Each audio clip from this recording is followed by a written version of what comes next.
Technical Study Group, and Arsene Wenger, Chief Global Football Development at FIFA.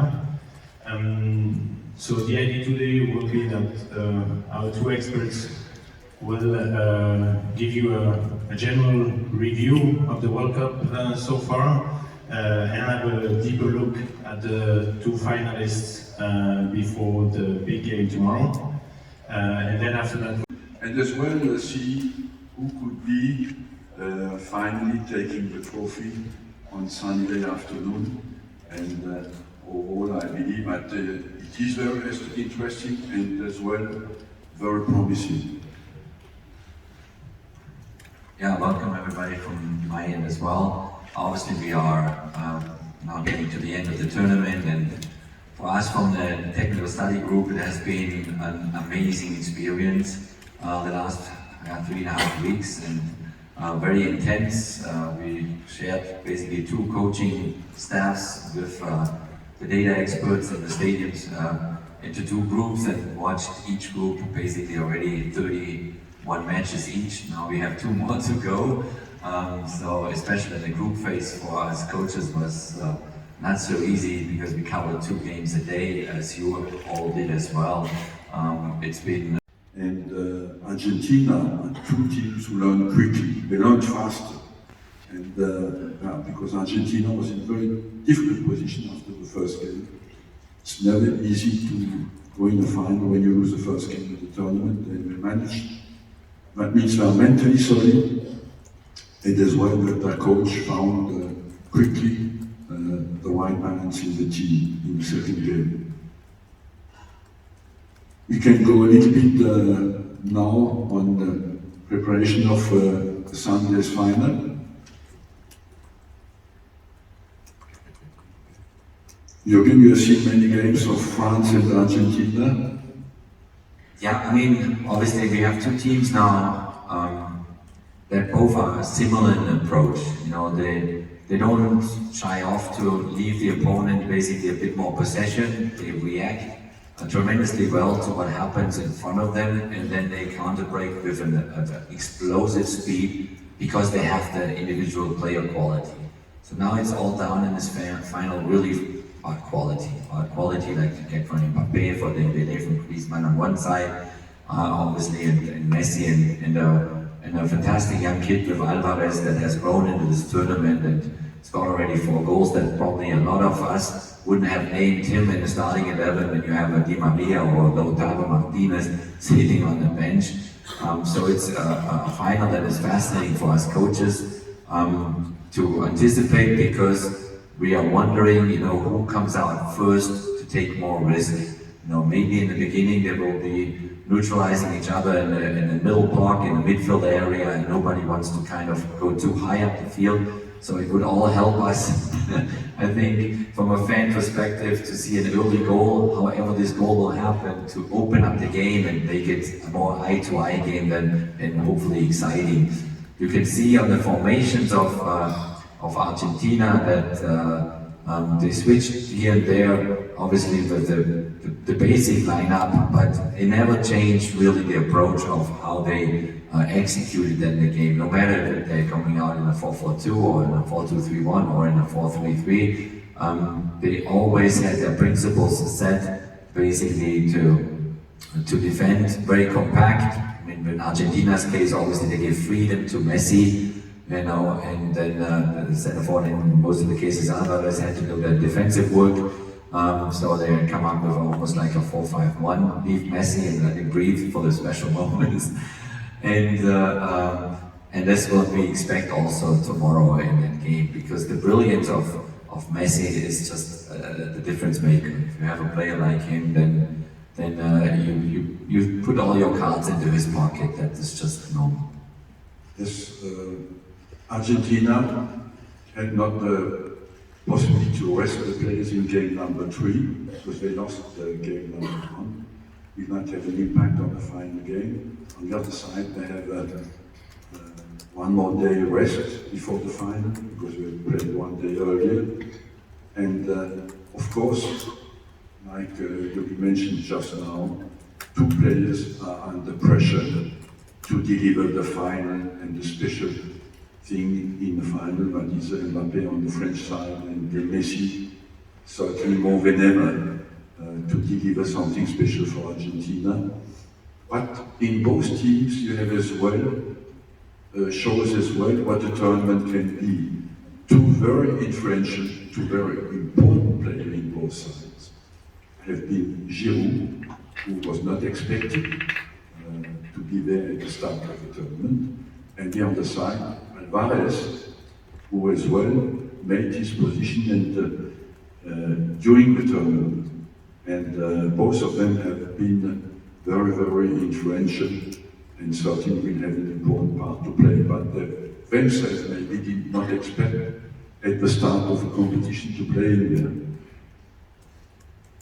there. Behind the midfield line. And certainly France tried to stop him from getting the ball, and Argentina will try to cover the right back. Qatar Klinsmann has been a very important player, maybe one of 3 or 4 best midfielders of this tournament.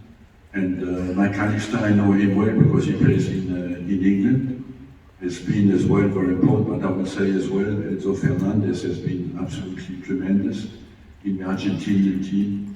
They have a compact midfield that is a bit more narrow than the French midfield, and I would say one of the keys for Argentina would be to transform the 4 against 3 midfielders against France, because the 4 midfielders can be absolutely very narrow if they play Paredes, De Paul, Fernandez and McAllister.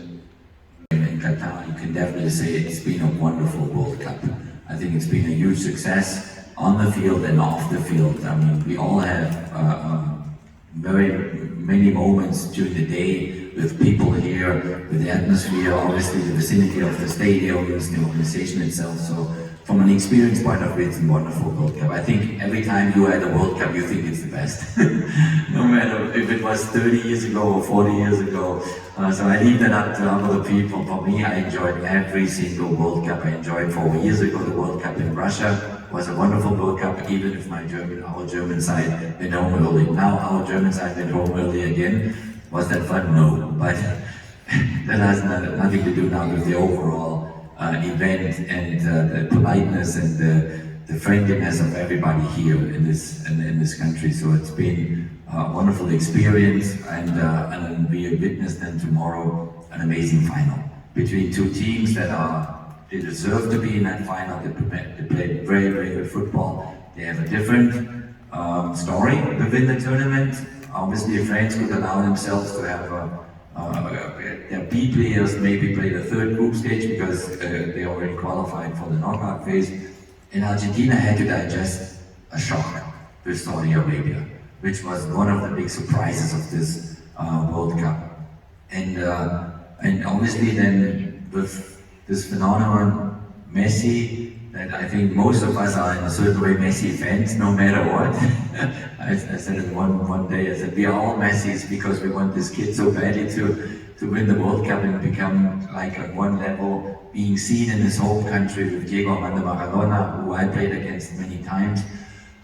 So this is a wonderful story itself. The Argentinian team lives a lot from the emotion, from their fan support. We can expect tomorrow probably, I don't know, maybe 70% Argentinians in the stadium. They're here since weeks. They carry their team through the difficult moments. If I remember the second game with Mexico, where they were so nervous not to get the 3 points, they were scared, and then Messi took matters in his own hands and scored the 1-0, and boom, they started to breathe again after the loss against Saudi Arabia. So 2 teams meet with different stories, but both teams deserve to be in that final. And I think we all experienced, the people that are here since the beginning of the tournament experienced a fantastic World Cup. For me of collective intelligence, we speak about Messi. Messi, his first qualities, his first touch, the quality, of course, of improvisation, but overall, I would not convict the technical quality of Spain. What we have seen at this tournament, you need specific qualities in some zones of the game that Spain had not in this tournament. And so you have to be careful not to convict them where they are strong, but you have to develop the positions where they are not strong enough. And Spanish football will come back because they have a basic quality. Jürgen? I mean, everybody would take Messi in this in this package group, because everybody wants him to do well, and obviously you have the outstanding personalities like Messi and Mbappe that we talk about now. Was the time, and Neymar. We talked before the tournament about these big superstars who will put kind of his stamp on this tournament, and most of them delivered. We talked about obviously Cristiano Ronaldo. We talked about players getting towards the end of their career. Who is the next one taking over? Obviously, Mbappe has the advantage of his age.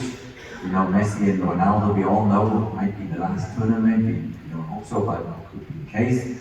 And therefore, they established themselves on the world stage for the last 15 years. And when you look now about the talent coming through and maybe putting a stamp on the next 4 or 8 years, then it's a different discussion to have. And I was amazed about a lot of young players coming through, like a Qatar, for example, from the Netherlands, a young striker.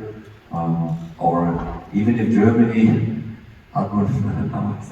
even if Germany went home early for all the reasons that they did it for, there's a special kid coming up with Musiala.